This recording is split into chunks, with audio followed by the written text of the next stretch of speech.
नहीं बनूंगी तो मेरी शादी नहीं होगी क्या? नहीं बेटी, जब तक तुम लड़की नहीं बनेगी तब तक तुम्हारी शादी नहीं हो सकती है बेटी।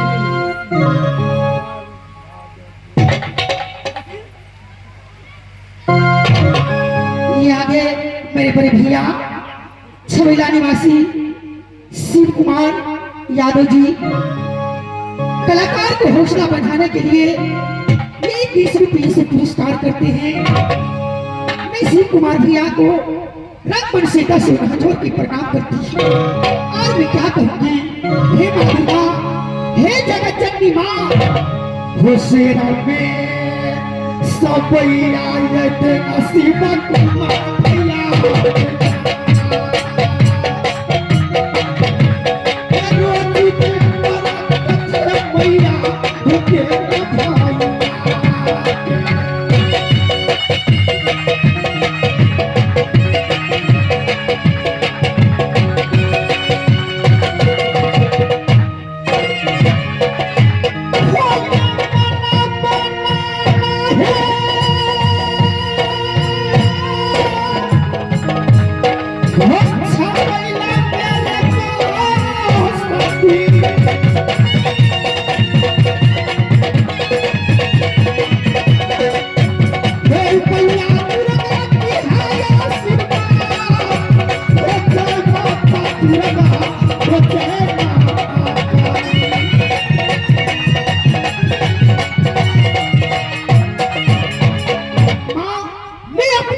लेकिन माँ जब भी याद करूंगी आप सदा तैयार रहना।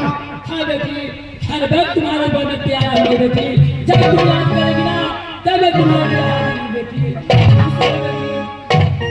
मैं इस समय जहाँ मेरे भैया भैंसा सिंह दादी को ब्रिजवान है, माँ दुर्गा के नाम लेके ऐसी जादू मारूंगी भैया जी को भैंसा बना लूंगी।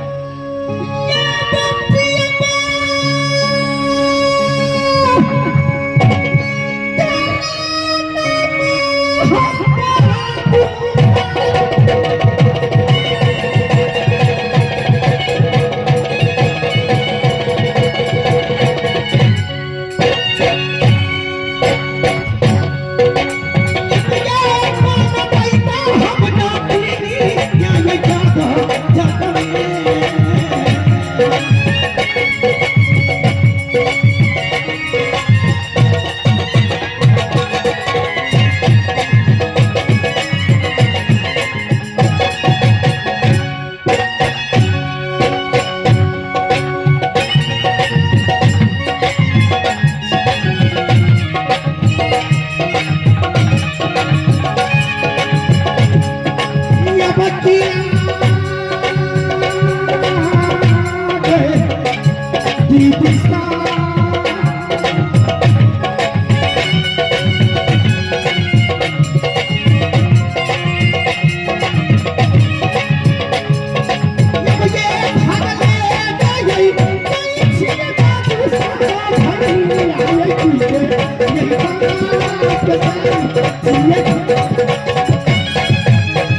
जैसे प्रतिज्ञा राजा जनक की जनकपुर में किया उतना ही नहीं, वैसे प्रतिज्ञा भाषा सिंह जिला कर्नाटक में किया।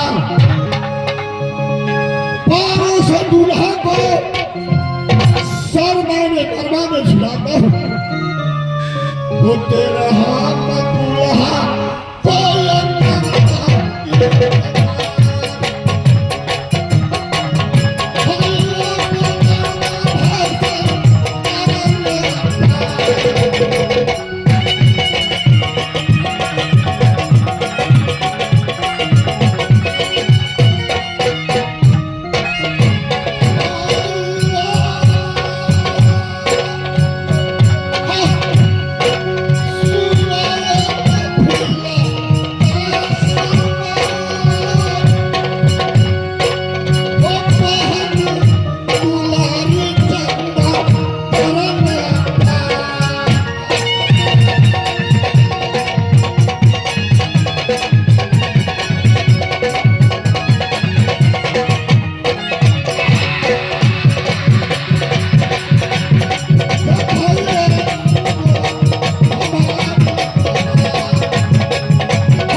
इस समय जब मैं महान चंदा को नहीं देखता, वो पहली कुमारी चंदा करना